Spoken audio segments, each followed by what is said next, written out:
apostles, they already knew they had nothing. Do you see what I'm saying? I mean, Rome is reigning over them. They're essentially like slaves. Yeah. Right? And so they weren't confused.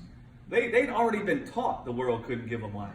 And so they're just like, we have life now. Not only do we have life now, I mean, like Paul. Paul said his sin was covetousness. He was always longing after a certain life.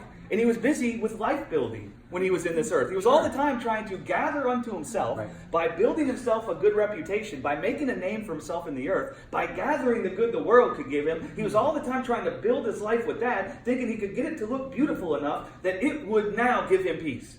And then he encountered God in flesh, in the body, in the physical body, God in human flesh on the road to Damascus. And he saw the immortality and glory of God inside of a human being. And immediately he was like, that's what I've been after. That guy was in the grave, dead in sin. And now he's raised. And he's in a life and a body that can't die ever again. That's what I'm after. Right? And so those guys knew. Go ahead, stone me to death, man. Yeah. I'll be raised up. Right? They knew that. And they didn't know it by way of external commandment. That's what they were fellowshipping with all the time when they gathered.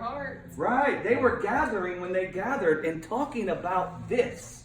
They were encouraging at each other all the time that of what it meant that they were crucified with Christ and they were raised up with Jesus. What it meant that they were dead already to this world and that their life was hid with God in Christ. Right? Yeah. Paul come and said, you're dead already. We're all worried about what the world can do to us. The world already took its best shot at us. When it nailed Jesus to the tree, we were in Jesus. It nailed us to a tree. It hit us with all the death that it could ever bring against us. And guess what? We came out of the grave in Christ. Hallelujah. It can't do anything to us. You already died. You're already dead. That's the worst it can do to you. But it already did that to you in Jesus. In Jesus, as you and for you, come out of the grave. Kabam.